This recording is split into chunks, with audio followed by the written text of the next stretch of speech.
Hello everyone. Last class में हमने क्या करवाया था? लास्ट क्लास में अपना हुआ था टॉपिक गमक।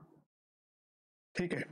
अब 1-2 मिनट में आपको एक मोटा मोटा बता देता हूँ ताकि आपका थोड़ा रिवीजन हो जाए। तो इसमें 3 चीज मैंने मेन बताई थी।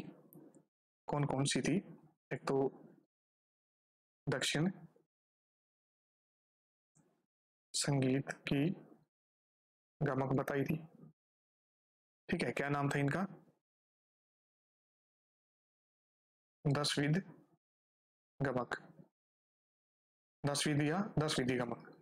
ठीक है। दूसरी क्या बताई थी मैंने? अपने हिंदुस्तानी संगीत जो उत्तर भारतीय संगीत में गमक यूज की जाती है वो किसने बताई थी? पंडित सारंगदेव ये गमक बताए थे। ठीक है। और तीसरी कौन सी चीज बताई थी? पंडित अहोबल ने जो बताए थे। ठीक। अब कर्नाटक में जो 10 गमक बताई थी, कौन कौन सी थी? आरोह, अवरोह, ढालू, स्फुरित, कंपित, आहत, प्रत्याहत, त्रिभुज, आंदोलित और मूर्छना। ठीक है। तो ये 10 गमक दक्षिण संगीत में बताई थी। और सारंगदेव ने जो बताई थी, जो आज अपने प्रचलित है उत्तर भारतीय संगीत में, वो कितनी गमक थी? 15। कौन कौन सी थी? त्रिप, स्फुरित, कंपित, लीन, आंदोलित, वलित, त्रिभिन, कुरूल, आहत, उल्लासित, प्लावित, कुंठित, मुद्रित, नामित और मिश्रित। तो ये 15 गमक हैं अपने उत्तर भारतीय संगीत की हैं, जो सारंगदेव जी ने बताई हैं। उसके बाद अगली थी पंडित अहोबल। इन्होंने कितनी बताई थी? 20। ठीक है। तो 10 इन्होंने बताई दक्षिण संगीत में, पंडित सारंगदेव जी ने बताई थी 15 और अहोबल ने बताई थी 20। इनके बारे में मैंने आपको पूर्णतः डिटेल से पढ़ा दिया था लास्ट क्लास में। और अगर किसी को कोई दिक्कत हुई हो, नहीं समझ में आया, तो आप प्लीज कमेंट करके पूछ लेना। उसके बाद अगला अपना टॉपिक शुरू होता है अल्पत्व बहुत्व। ठीक है। इसमें से क्वेश्चन कई बार आ जाते हैं। अब अल्पत्व क्या होता है? अल्पत्व का मतलब होता है, नाम से पता चल रहा है कि अल्पत्व मतलब कि अल्प। अल्प का मतलब थोड़ा सा। ठीक है। तो क्या चीज है? इसका अर्थ है कम या कमी के साथ या फिर थोड़ा सा। ठीक है। अब संगीत में अल्पत्व का क्या मतलब होता है कि जो स्वर होते हैं वो कितने अल्प यानी कितने कम या कितने थोड़े लगाए जा रहे हैं या कितने ज्यादा लगाए जा रहे हैं। तो उसी संदर्भ में इस चीज को हम पढ़ते हैं। जो राग वगैरह पढ़ेंगे हम, उस रागों में जो स्वर किसी में कम लगाएंगे, किसी में वर्जित हो जाते हैं, किसी में ज्यादा लगता है स्वर। तो उन्हीं चीजों को लेके ये टॉपिक हम संगीत में पढ़ते हैं। तो अल्पत्व का मतलब हो गया, अल्प मतलब थोड़ा सा, ना बराबर। ठीक है। तो संगीत में क्या था कि राग में जिन स्वरों का प्रयोग कम यानी अल्प प्रयोग होता है उन्हें अल्पत्व कहते हैं। ठीक है। अब इसी का उल्टा अगला क्या हो जाता है? बहुत। बहुत मतलब कि जो स्वर, बहुत मतलब कि ज्यादा, जो स्वर ज्यादा लग रहा हो, इसका अर्थ है ज्यादा। राग में जिस स्वर का प्रयोग बहुत अधिक होता है उसे बहुत कहते हैं। ठीक है। अभी अल्पत्व बहुत आपको नाम से ही इनकी डेफिनेशंस दिमाग में तुरंत आ जानी चाहिए कि अल्पत्व का मतलब कम होता है, अल्प यानी थोड़ा होता है, और बहुत का मतलब कि ज्यादा होता है। ठीक। इसके बाद अगले पॉइंट पे हम चलते हैं। तो अल्पत्व जो है वो 2 प्रकार का बताया गया है। ठीक है। तो पहला है अपना लंघन और दूसरा है अनाभ्यास। अब लंघन क्या होता है? अब एक चीज, ये चीज समझने से पहले दिमाग में ये रख लेना कि आप जो ये लंघन और अनाभ्यास पढ़ रहे हो वो किसका पार्ट है? अल्पत्व। और अल्पत्व का मतलब क्या होता है? थोड़ा सा। ठीक है। थोड़ा, बिल्कुल या ना बराबर। ठीक है। ये 2 चीज दिमाग में रख के अब इस दोनों पॉइंट को हम देखते हैं। अब लंघन, इसका पहला पॉइंट है लंघन। लंघन मतलब कि लांघना, यानी लांग करके चले जाना। जैसे एग्जाम्पल, सा रे गा, चलो इतना ही लेते हैं। अब हम जैसे सा को गा रहे हैं, सा के बाद हम सीधा चले गए गा के ऊपर, हमने रे को नहीं गाया। तो ये क्या हो गया कि हमने रे जो शब्द है यानी जो स्वर है उसको लांग के चले गए गंधार के ऊपर, तो उसको बोलेंगे लंघन, मतलब कि लांगना, उसको लांग के चले जाना, छोड़ के चले जाना, ठीक है। और इसी का सेम दूसरा पॉइंट क्या आता है, अनाभ्यास। अनाभ्यास का मतलब क्या है कि जैसे सा रे गा, ठीक, तो सा के बाद हम क्या करेंगे, रे पे जाएंगे, लेकिन थोड़ा सा रे को लेके ज्यादा नहीं रुकेंगे, एकदम हल्का सा टच रे का लेकर के फिर गा के ऊपर चले जाएंगे, फिर आगे जो भी स्वर आएंगे उनके ऊपर चले जाएंगे। ये राग के हिसाब से होता है, जिस राग में जो स्वर लग रहा है उसी हिसाब से हम चलेंगे। तो एक मैं जर्नल स्वर जो है अपने शुद्ध उनको लेकर के आपको एग्जाम्पल लेके समझा रहा हूँ ताकि समझ में आ जाए, ठीक है। तो अल्पत्व का मतलब क्या हो गया था, थोड़ा सा, बिल्कुल ना बराबर, हल्का सा। अब ये जो थोड़ा सा है ये दो प्रकार से बताया गया है कि लंघन और अनाभ्यास। अब लंघन मतलब कि थोड़ा कब लगेगा, ये जो थोड़ा है स्वर कब लगेगा, थोड़ा तब लगेगा जब आप लांग के चले जाओगे उस स्वर को, तभी तो थोड़ा लगेगा। आप उसको लांगोगे नहीं उस स्वर को, ठीक है। अब एहसास से गा पे गए, रे को छोड़ दिया, यानी आप लांग गए, तो क्या हुआ, ये स्वर थोड़ा लगा, ना बराबर हो गया, ठीक है। दूसरा अनाभ्यास, तो इसमें इन दोनों में फर्क क्या है। अब फर्क ये है तो लंघन में क्या होता है कि उस स्वर को हम छोड़ के आगे चले जाते हैं, तो जो स्वर होता है उसको बिल्कुल टच भी नहीं करते। और अनाभ्यास जो होता है उसमें क्या होता है कि हम उस स्वर के ऊपर जाते तो हैं, लेकिन बिल्कुल थोड़ा सा हल्का सा टच लेते हैं, ज्यादा नहीं ठहरते उस स्वर के ऊपर, फिर आगे चले जाते हैं। ये दोनों के अंदर मेन अंतर हो गया। अब इसके बाद अगला आता है बहुत। अब सेम इसी की तरह ही है, बहुत का मतलब क्या हो गया, ज्यादा, ठीक। अब ज्यादा स्वर का प्रयोग कब होगा, जब हम, अब यहाँ पे पहले तो लंघन था, तो कम करने के लिए जो स्वर को कम लगाएंगे तो क्या करेंगे, उसको लांग जाएंगे, और अगर ज्यादा लगाएंगे तो क्या होगा, इसका अपोजिट अलंकन, यानी उसका अलंघन करेंगे, मतलब कि उसको लांगेंगे नहीं। तो स्वर में क्या होगा कि जो भी कोई स्वर है उसका बार बार उसमें यूज करेंगे। जैसे कि मान लो मैंने ले लिया सारे गा मा, ठीक है। मैं एक शुद्ध स्वरों को लेकर के एक एग्जांपल देके आपको समझा रहा हूँ, डिटेल में आप आगे पढ़ेंगे तब अच्छे से समझाऊंगा। तो अब इसमें अलंघन का मतलब क्या हो गया, ज्यादा यूज करना। और ज्यादा स्वर का यूज कब होएगा, जब आप उस स्वर का अलंघन करेंगे, मतलब उसको लांग के नहीं जाएंगे, स्वर को टच करके उसको लगा करके फिर आगे बढ़ेंगे, उसको अलंघन कहेंगे, ठीक है। तो अब जैसे कि सारे गामा ये हमने ले लिया, अब हम लेके चल रहे हैं सारे गा, ठीक है, फिर वापस से रे के ऊपर आ गए, रे के बाद में फिर गामा, फिर रे सा, रे गा। तो अब इसमें क्या हो रहा है कि रे जो शब्द है, जो स्वर है, इसका अलंघन कर रहे हैं। अलंघन मतलब कि इसको लांग के नहीं जा रहे, यानी इसका बार बार प्रयोग कर रहे हैं, ठीक है। जैसे मैंने एग्जांपल के लिए एक सवाल ऐसे नॉर्मल लिख दी, जैसे रे, यहाँ पे सा के बाद रे पे गए, रे एक बार लग गया, उसके बाद गा पे गए, ठीक है, गा के बाद में फिर वापस रे के ऊपर आ गए, रे क्या हो गया, दूसरी बार लग गया, फिर रे के बाद गा, फिर गा के बाद माँ, माँ के बाद फिर रे पे आ गए, तीसरी बार लग गया, फिर रे के बाद फिर सा पे जाके फिर रे पे आए, चौथी बार लग गया। तो इसका मतलब क्या हुआ कि जो स्वर बार बार यूज किया जाए या बार बार लगे वो अलंघन कहलाता है। और अनाभ्यास क्या होगा, अनाभ्यास का मतलब ये होता है, नहीं सॉरी, अनाभ्यास मैंने गलत बोल दिया, अभ्यास, ठीक है। अभ्यास ये होगा कि जो पहले अपन ने पढ़ा था ये अल्पत्व के अंदर, ये अल्पत्व मतलब कि थोड़ा सा, थोड़ा स्वर कब लगेगा, जब हम उसका अनाभ्यास करेंगे, यानी उसका अभ्यास नहीं करेंगे। क्या चीज बताई थी कि उस स्वर के ऊपर हम जाते तो हैं, लेकिन थोड़ा सा टच करके उसके बाद आगे निकल जाते हैं, यानी इसके ऊपर ठहरते नहीं। तो इसका अपोजिट हो जाएगा अनाभ्यास का, क्या हो जाएगा, अभ्यास, ठीक है। यानी अभ्यास कब होगा, जब उस स्वर के ऊपर ठहरेंगे, इसके ऊपर ठहरे नहीं, टच करके निकल गए, और इसमें क्या होगा, उस स्वर के ऊपर ठहरेंगे, ठीक है, यानी रुकेंगे। अब ये चीज यही समझ में आ गई होंगी अच्छे से, अब इसमें आगे हम पढ़ेंगे तब और अच्छे से क्लियर हो जाएगा।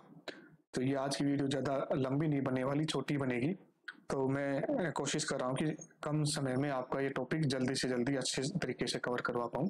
अब इसमें एक इम्पोर्टेंट लाइन आती है कि सर्वप्रथम पंडित शारंग देव कर्त संगीत रत्नाकर नामक ग्रंथ में अल्पत बहुत का वर्णन देखने को मिलता है। ये चीज आप नोट कर लेना, ठीक है, इंपॉर्टेंट लाइन है। अब हम चलते हैं आगे। अब आगे चल के हम क्या करेंगे, पहले तो अल्पत की जो दोनों डेफिनेशंस हैं इनके बारे में पढ़ेंगे अच्छे से एग्जाम्पल के साथ प्रॉपर। उसके बाद में फिर हम बहुतों के ये दोनों एग्जाम्पल, इन दोनों की डेफिनेशंस और इनकी डेफिनेशन अल्पत और बहुत की डेफिनेशन पढ़ेंगे। तो अब आगे चलते हैं, हम अल्पत के लंघन और अनाभ्यास के बारे में जानते हैं। अब अल्पत अभी बताया था, अल्पत दो प्रकार का, कौन सा, लंघन और अनाभ्यास। तो इसकी क्या डेफिनेशन है, लंघन द्वारा अल्पत तब होता है जब किसी स्वर को आरोह या अवरोह में छोड़ दिए या लांग दे या छोड़ दिया जाता है तो वो लंघन कहलाएगा।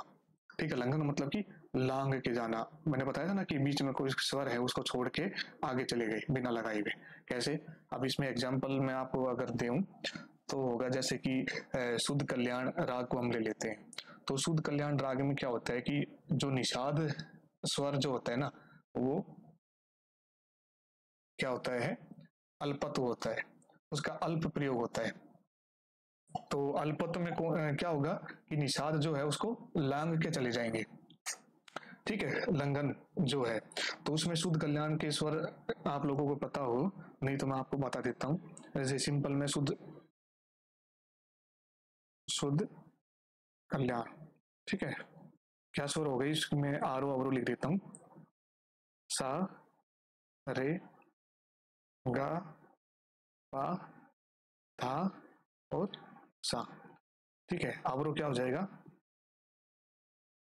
सा नी धा पा पा गा पा रे, ये मीड से आएगा, ठीक है, और सा, ठीक है। पा रे जो है, रे से हम अगर जैसे मैं सितार बजाता हूँ तो उसके पर्पज से अगर समझाऊं आपको, तो रेशम का जो पर्दा होता है उसे क्या करेंगे, हम पंचम की मीड खींच लेते हैं और पंचम स्वर को बजा करके फिर क्या करेंगे, पंचम की मीड खींच करके पंचम को बजाएंगे, उसके बाद रेशम के ऊपर आके रुकते हैं, ठीक है। तो ये हो गई इसकी, सॉरी,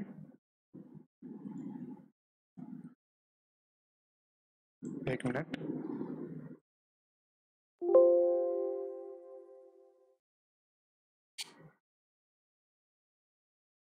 हाँ ठीक है।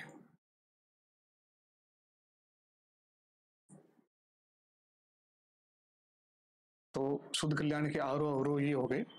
अब इसमें क्या है कि मैंने क्या लाइन आपको बताई थी कि शुद्ध कल्याण में निषाद का अल्पत्व है, ठीक है, यानी उसे आरोह में छोड़ देते हैं, कौन से स्वर को, निषाद को। तो अब इसमें क्या हुआ, जो अपना निषाद स्वर है आरोह के अंदर अगर देखते हैं, सारे गा मा पा धा, धा के बाद जो नी है उसको हमने छोड़ दिया, यानी धा के बाद सीधा किस पे चले गए, सा के ऊपर। यानी इसको अगर अच्छे से समझाऊं तो क्या होगा, धा नी और सा, वही चीज जो मैंने आपको ऊपर समझाई थी कि धा के बाद सीधा किस पे चले गए, नी के ऊपर, ठीक है, नी को हमने छोड़ दिया। अब क्या किया कि नी जो है, अब यहीं से इसकी डेफिनेशन क्लियर हो गई कि हम लंघन का मतलब क्या होता है, लांग के चले जाना। तो धा के बाद सीधा सा के ऊपर चले गए, जब निषाद को छोड़ के चले गए, लांग दिया, तो उसको लिखने की जरूरत नहीं है, फिर वो तो वर्जित हो गया, ठीक है। यानी इसको पूर्णतः वर्जित तो नहीं कहेंगे लांगना। तो इस जो शुद्ध कल्याण राग है इसमें वैसे तो आरोह में वर्जित होता है मध्यम और निषाद, और अवरोह में वर्जित होगा मध्यम, यानी मध्यम जो है पूरे राग में वर्जित रहेगा, ठीक है। तो इसके आरोह में सिर्फ निषाद वर्जित हो जाता है, यानी धा के बाद सीधा सा के ऊपर जाएंगे, ठीक है। और यही करने से हमें लंघन का आभास हो जाता है। तो उसके बाद अगला हम देखते हैं, अब लंघन आपको समझ में आ गया होगा, तो लंघन के बाद अगला पॉइंट आता है अपना अनाभ्यास। तो अनाभ्यास क्या होता है कि अनाभ्यास द्वारा अल्पत जो है तब होता है जब राग में किसी स्वर का प्रयोग बहुत कम या अल्प किया जाता है। अभी दो चीज मैंने पीछे समझाई थी, इसमें आपको ये चीज क्लियर हो गई होगी कि लंघन में क्या था, लांग के चले जाएंगे, उस स्वर को टच नहीं करेंगे। लेकिन अनाभ्यास में क्या होगा कि उस स्वर के ऊपर जाएंगे तो सही, लेकिन हल्का सा लगा करके फिर आगे निकल जाएंगे, उस स्वर के ऊपर ठहरेंगे नहीं। ठीक है, ये दोनों के अंदर मेन डिफरेंस था। अब देखो क्या दे रखा है कि जब राग में किसी स्वर का प्रयोग बहुत कम या अल्प किया जाता है, इस स्वर को अन्य स्वर की तरह बार बार नहीं कहा जाता और ना ही इस पर ठहराव किया जाता। कभी कभी अल्प मात्रा में उसका प्रयोग करते हैं, वह अनाभ्यास में अल्पत्व कहलाता है। ठीक है, तो अब इसमें अगर हम एग्जाम्पल लेते हैं तो हम देखते हैं कि जैसे कि राग भीमपलासी का एग्जाम्पल ले लेते हैं।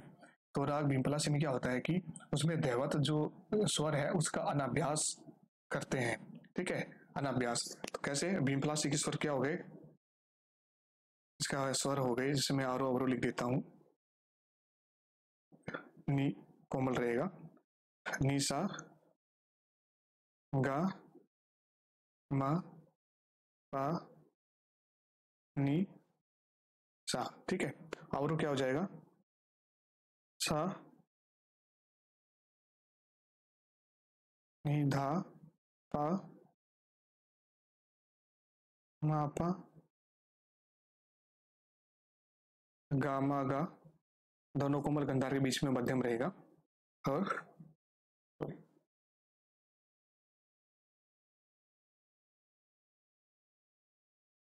रे सा। ठीक है, तो इसमें मैंने क्या बताया था, अनाभ्यास में कि भीमपलासी में दैवत का अनाभ्यास होगा। अब जो दैवत जो है, अब इसमें यहाँ अब दोनों दो एग्जांपल आप लोगों के पास हो गए। एक तो राग मैंने पहले वाले में बताया था शुद्ध कल्याण, और ये हो गया भीम लास्य राग। ठीक है, अब दो एग्जांपल से मैं आपको अच्छे से समझा देता हूँ। अब क्या हुआ कि इसका अवरोह कर रहे हैं, तो आरोह में क्या है कि दैवत तो लग ही नहीं रहा कि नी सा गा मा पा नी सा। अब यहाँ पे दैवत आना चाहिए था। ठीक है, दैवत यहाँ लगा नहीं, छोड़ दिया उसको, तो छोड़ के चले गए, तो वो क्या हो गया, लंघन, ऊपर वाली डेफिनेशन जो मैंने बताई थी। ठीक है, लंघन। और सेम इसी में शुद्ध कल्याण का लंघन का एग्जांपल देखते हैं, तो क्या होगा, धा के बाद क्या था, ता सप्तक के सा पे आ गए, निषाद को छोड़ दिया। सेम वही एग्जांपल इसमें है नीचे भीमपलासी में कि आरोह में जाते समय मा पा धा छोड़ के नी के ऊपर गए, फिर सा पे, यानी उसको छोड़ दिया, पूरा छोड़ दिया, तो क्या कहलाएगा, लंघन। अब इसके दोनों के राग शुद्ध कल्याण और भीमपलासी के अवरोध देख लेते हैं। अब अवरोध से आपको अनाभ्यास का जो भी इसकी डेफिनेशन है या इसके डेफिनेशन कहें या जो भी जो अनाभ्यास का मतलब कि आपको अच्छे से खुल के सामने आ जाएगा इसका अवरोध देखने से।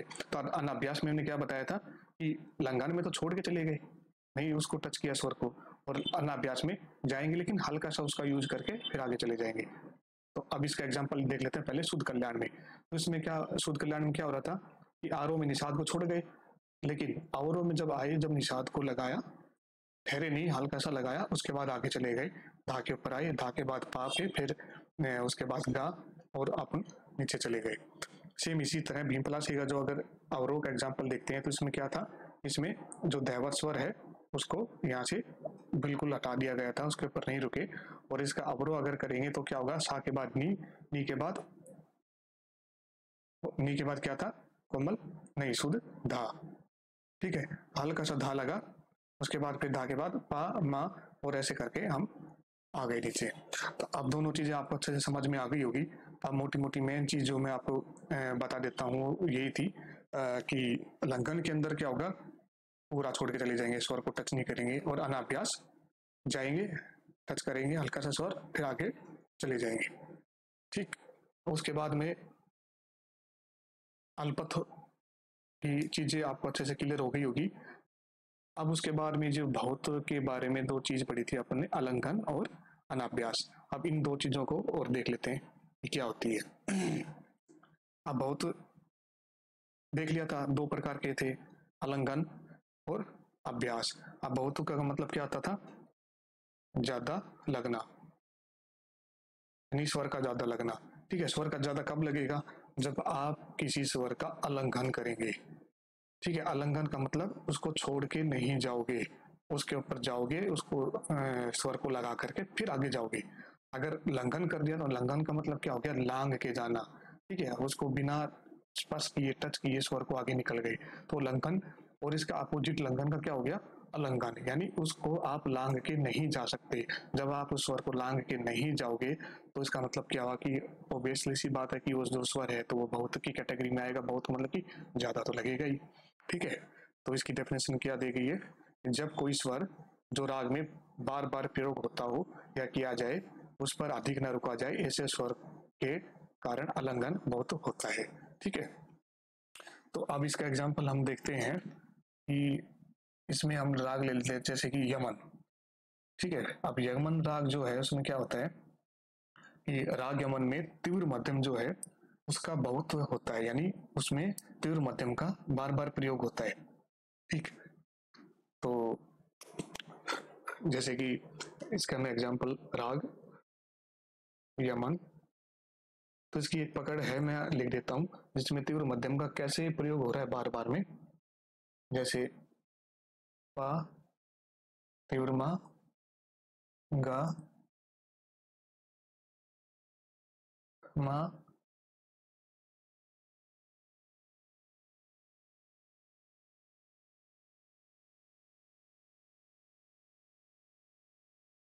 ठीक है।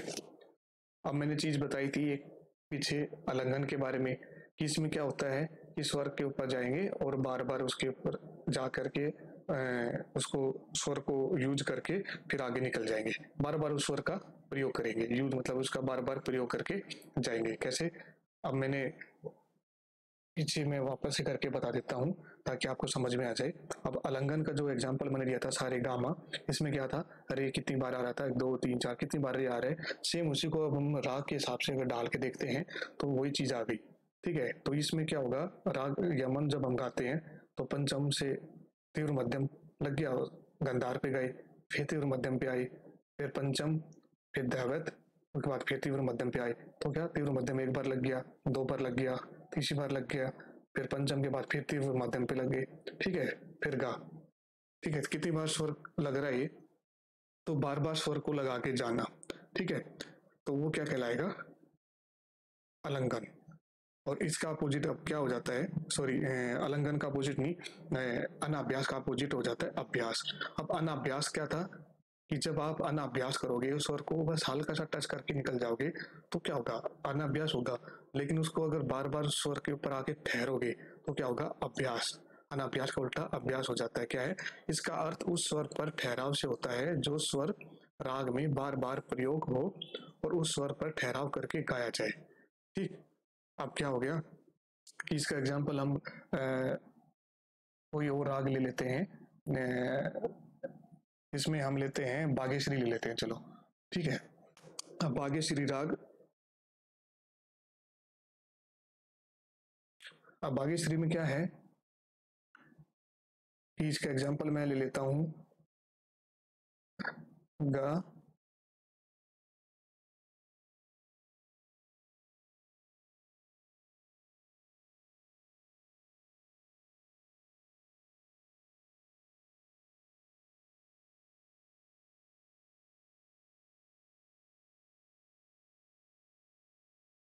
ठीक।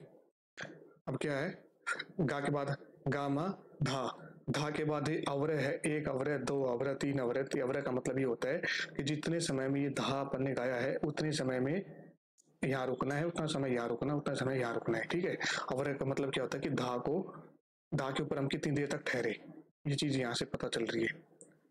उसके बाद नी, फिर नी के ऊपर गए, नी के बाद फिर धा के ऊपर आए, धा के ऊपर फिर ठहराव किया हमने। ठीक है, उसके बाद मा गा रेसा, यानी ठहराव, स्वर भी लगेगा बार बार में और क्या होगा उसमें ठहरेंगे।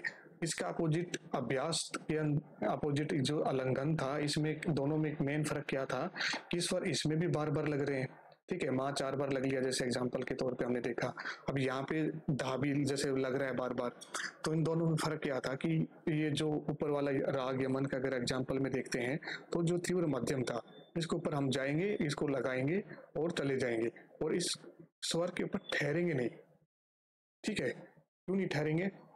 क्योंकि अगर ठहरेंगे तो क्या होगा, इसका वादी स्वर जो है उसके ऊपर ठहरा जाता है, तो ये क्या होगा, इसके ऊपर जाएंगे, इस स्वर को लगाएंगे और दूसरे स्वर पर चले जाएंगे, ठहराव नहीं होगा। इसके अपोजिट जो अभ्यास है, अभ्यास में क्या होगा कि इसमें ठहराव होता है स्वर के ऊपर। ये दोनों में मेन फर्क था। ठीक, तो अब इसमें आप लोगों को जो मेन चीज है मोटी मोटी वो मैंने समझा दी है। और इसी में से जो क्वेश्चन बनेंगे तो कोई राग दे देंगे, उस राग में आप ये क्वेश्चन करने के लिए आपको राग पूरे अच्छे से आने चाहिए। ठीक है, कोई भी राग उठा के दे देंगे कि फलाने फलाने राग में बताओ कि जो स्वर है उसका क्या होगा, अनाभ्यास होगा, अभ्यास होगा, लंघन होगा, अलंघन होगा, अल्पत्व होगा, बहुत्व होगा, ऐसे करके ऑप्शन डाल देंगे। तो वो चीज आपको आनी चाहिए, रागों की पूरी डिटेल आपको अगर पता होगी तो ही ये क्वेश्चन आप कर पाओगे। ठीक है, तो इसमें क्या होता है कि जो हमने बताया था पहला लंघन, तो उसमें क्या है कि जब कोई स्वर राग में वर्जित है तो वह अल्पत्व की श्रेणी में नहीं आएगा। ठीक है, लेकिन जो स्वर राग में प्रयुक्त हो रहा है लेकिन प्रयोग अल्प हो, वही अल्पत्व होता है। ऐसे ही अल्पत्व के बाद अनाभ्यास हो गया था। लेकिन इसमें क्या है, जैसे अनाभ्यास में मैंने एक चीज बताई थी कि अनाभ्यास में एग्जांपल लिया था आपने भीमपलासी राग का, जिसमें भीमपलासी में मैंने बताया था कि धैवत का क्या आता है अनाभ्यास में, पीछे करके दिखा देता हूँ। हाँ, ये भीमपलासी में, तो इसमें क्या बताया था मैंने, धैवत का अनाभ्यास होता है। पर धैवत का प्रयोग भीमपलासी में होता तो अवश्य है, ये तो कन्फर्म है। ठीक है, हम उसको पूर्णतः इग्नोर नहीं करेंगे, तो धैवत का प्रयोग तो होगा, लेकिन ना ही इस पर ठहराव होता है और ना ही राग में लगने वाले अन्य स्वरों की भांति इसमें महत्वता या महत्ता प्राप्त होती है। इस प्रकार हम ये चीज को इस तरह से समझ सकते हैं कि जिन स्वरों का प्रयोग राग में अल्प होता है या अल्पतापूर्ण होता है वे अल्पत्व कहलाते हैं। ठीक है, राग में या रागालाप में अल्पत्व और बहुत का बहुत महत्व है, ये चीज अभी मैंने आपको समझा दी। आज भी शास्त्रीय संगीत में हम किसी ना किसी को या तो कम या किसी को स्वर को ज्यादा महत्वपूर्ण बनाकर राग का विस्तार करते हैं, इसी को अल्पत्व और बहुत कहते हैं। ठीक है, तो अब क्या था कि जैसे अपना आलिंगन था, उसमें मैंने आगे चल के दिखाता हूँ, राग यमन का एग्जाम्पल दे दिया था। तो इसमें माँ तीव्र है, ठीक है, इसमें आरोह अवरोह करेंगे तो तीव्र माँ का बार बार प्रयोग करके आगे बढ़ते हैं, पर उस पर ठहरते नहीं है। इसका अपोजिट आगे चलते हैं, अभ्यास। अभ्यास में क्या था, ये इसका तात्पर्य स्वर उस ठहराव से होता है जो स्वर में बार बार प्रयोग हो और उस स्वर पर ठहराव करके गाया जाए, वो अभ्यास होता है। ठीक है, तो ये आपका अल्पत्व और बहुत्व का टॉपिक यहाँ खत्म होता है। और इसी के साथ में एक छोटा टॉपिक और है जो मैं इसी के साथ में कवर करवा देता हूँ, उसका नाम है आविर्भाव तिरोभाव। ठीक है, ये मैंने अपनी लैंग्वेज में नोट्स बनाए हैं ताकि आपको सिंपल और इजी लैंग्वेज में समझ में आ जाए कि क्या चीज होती है आविर्भाव तिरोभाव। तो आविर्भाव तिरोभाव देखते हैं। तो अगर हम जब कोई राग गा रहे हैं या बजा रहे हैं, ठीक है, तो सबसे पहले हम क्या करते हैं, कोई राग जैसे गा रहे हैं तो उसके पास का राग है कोई भी, तो क्या करते हैं कि दोनों एकदम इतने मिलते जुलते हैं कि पता भी नहीं चलता कि कौन से राग की छाया इस राग की छाया कब इसमें आ जाती है। तो क्या करते हैं कि जो बड़े बड़े कलाकार होते हैं तो उसको सुंदरता खूबसूरती के लिए निभाते हैं इस चीज को। तो क्या करेंगे कि अगर ये राग कोई गा रहे हैं तो उस राग में, इस राग से क्या करते हैं, दूसरे राग में जाते हैं, उसकी छाया दिखाते हैं, फिर वापस लौट आते हैं। ठीक है, तो सबसे पहले उस राग में जब जाएंगे तो उस चीज को कहेंगे हम तिरोभाव, ये। ठीक है, और उसके बाद वापस अपने मुख्य राग में जो हम गा रहे हैं उसमें आ जाएंगे तो वो क्या कहलाता है, आविर्भाव। अब इसकी डेफिनेशन देख लेते हैं। मुख्य राग, मुख्य राग कौन सा, जो राग हम गा रहे हैं या बजा रहे हैं उस राग से अन्य राग, यानी उसके आसपास का कोई राग हो, जो राग हम, एक राग तो हो गया हम यहाँ गा रहे हैं, ठीक है, और एक हो गया दूसरा राग जो उसके पास का है, यानी जिसको हम कह सकते हैं संप्राकृतिक राग। ठीक है, तो दो राग हो गए, एक राग तो हम गा रहे हैं वो, ठीक है, से अन्य राग यानी दूसरा उसका संप्राकृतिक आसपास का कोई राग हो सकता है, में जाने की क्रिया को आविर्भाव कहते हैं। ठीक है, इसमें मुख्य राग को छुपाया जाता है, जिसमें राग गायन में चमत्कार अथवा मधुरता का आभास होता है। और इसके बाद जब हम चले तो गए उस राग में, उसके बाद उस राग में जाकर के जब वापस से लौटेंगे वो हो जाता है आविर्भाव। अन्य राग यानी संप्राकृतिक राग, ठीक है। ये जो दूसरा राग जो इसके आसपास का राग था, यहाँ पे जो मैंने बताया है वही चीज, यानी अन्य राग, इसके पास का राग जो है उससे मुख्य राग जो हम गा रहे हैं, ठीक है, उस राग में वापस आना क्या कहलाता है, आविर्भाव कहलाता है। ठीक है। तो क्या है कि संगीत का जो मुख्य उद्देश्य है उसकी कर्णप्रियता यानी कर्णप्रिय हो या उसकी रंजकता, ये होता है। एक और जहाँ राग के नियमों का पालन अनिवार्य होता है, वहीं यदि दूसरा मधुरता में अगर वृद्धि होती है तो राग के नियमों में हम क्या करते हैं, उसकी जो स्थिरता होती है उसको स्वीकार कर लेते हैं। तो क्या होता है कि राग के जो मूल स्वरूप जो है ना, मूल स्वरूप यानी जो हम राग में गा रहे हैं उसको हम मूल स्वरूप बोल रहे हैं, तो उसको छिपा करके उसका जो आसपास का या सम प्राकृतिक राग है उसकी छाया लाने से राग में क्या हो जाता है, कर्णप्रियता में वृद्धि हो जाती है या मधुरता बढ़ जाती है, जिससे हम संगीत की भाषा में उसे तिरुभाव कहेंगे। ठीक है। तिरुभाव के बाद हम क्या करते हैं, पुनः वापस लौट जाते हैं अपने मुख्य राग में जो हम गा रहे होते हैं उसी में, तो वो क्या कहलाता है, आविर्भाव कहलाता है। ठीक है। तो आविर्भाव हो जाता है। लेकिन क्या है कि जो गायन या वादन में जो तिरुभाव जो करते हैं, यानी एक राग से दूसरे राग में जब हम जाते हैं, ठीक है, तो उसका मुख्य उद्देश्य जो उद्देश्य है वो मधुरता बढ़ाना होता है। इसलिए आविर्भाव तिरुभाव का प्रयोग जब ही करना चाहिए जब राग की मधुरता बढ़ानी हो। ठीक है। लेकिन इसलिए नहीं कि आप उस कला का प्रदर्शन करने में समर्थ हो, ये ध्यान रखना।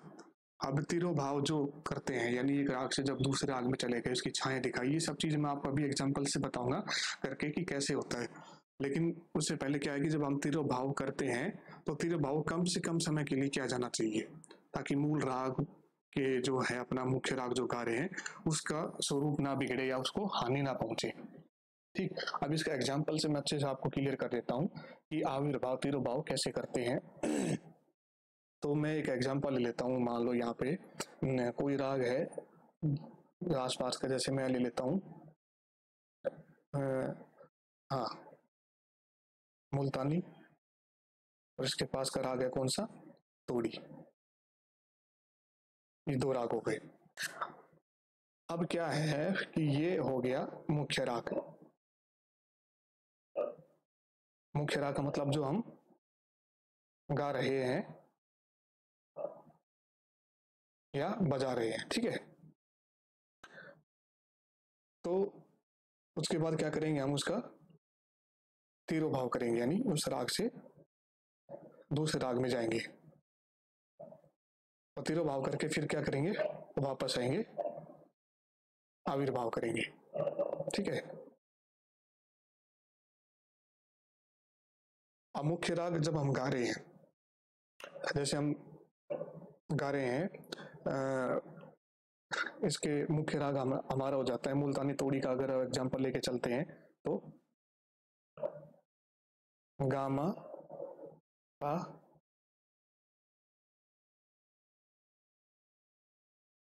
मागा मागा रेसा।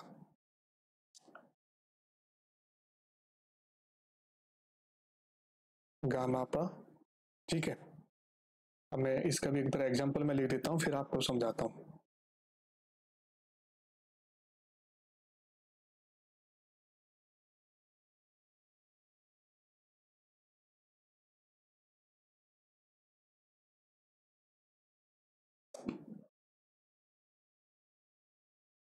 और आविर्भाव का एग्जांपल मैं यहाँ नीचे लिख देता हूँ।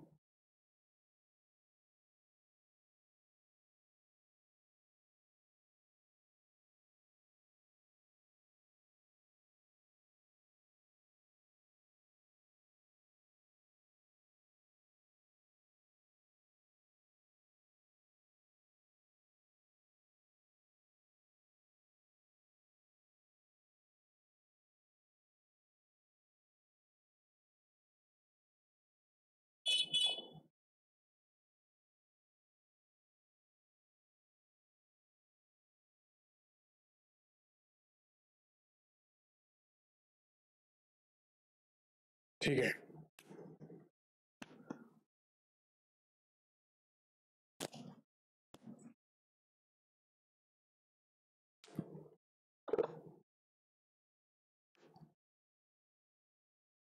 तो एक बार इन सुरावलियों को आप अच्छे से देखिए। अगर किसी ने मुल्तानी तोड़ी राग अगर सीखा हो तो ये आपको समझ में आ गया होगा, नहीं तो मैं अभी आपको करवाता हूँ। एक बार आप सुरावली को अच्छे से पढ़ लिए, एक बार ध्यान दे, पढ़ के फिर उसके बाद मैं आपको समझाता हूँ। 1 मिनट का टाइम है, तब तक आप इसको ध्यान से देख लें।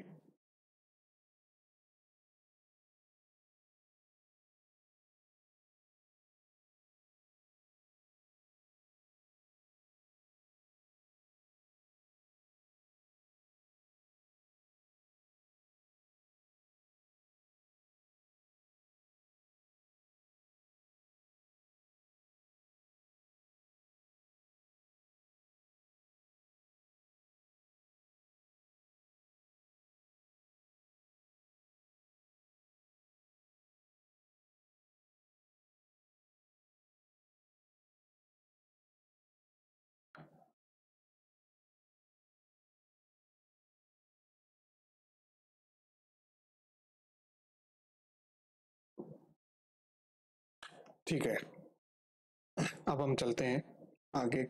अब हम जैसे तोड़ी राग गा रहे हैं तो क्या होगा, जैसे मैं गा के तो आपको नहीं बता सकता, लेकिन एक सुरों को बोल करके आपको बता सकता हूँ। गा मा पा के ऊपर क्या किया, ठहराव किया। गा मा गा रे सा, गा मा पा। ठीक है, पा के ऊपर फिर यहाँ पे अवर लगा के ठहराव किया।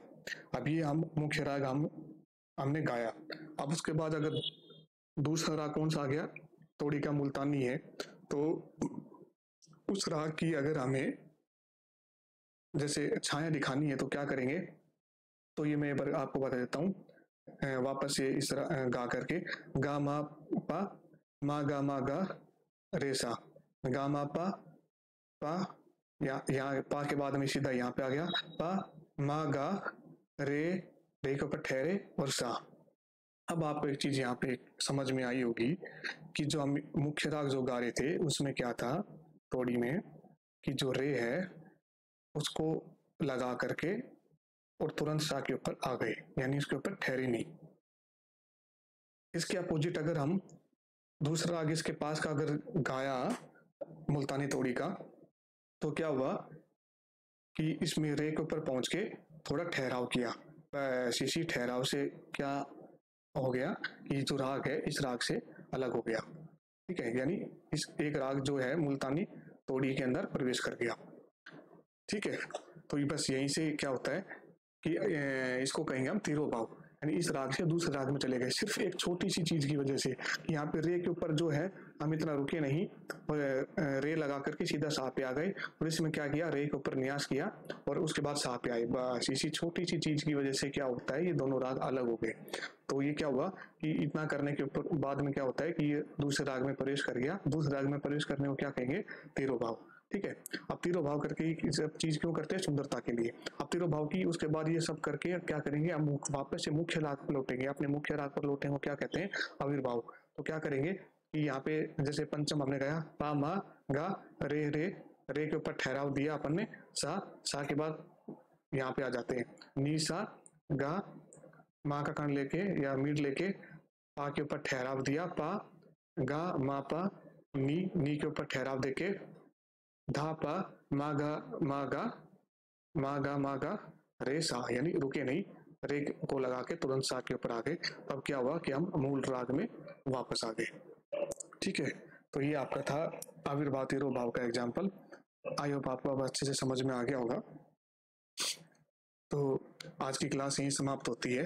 तो अगली जो क्लास होने वाली है उसमें कुछ छोटे छोटे पॉइंट्स हैं जिसमें 7, 8, 10 के आसपास हैं आपकी फर्स्ट मिनट के अंदर, उनको मैं एक साथ लेके, और ज़्यादा बड़े नहीं है, छोटे छोटे हैं, 2-2 लाइन के, 3-3 लाइन के, उनको जल्दी से समझाते हुए उनको ख़त्म करता हूँ।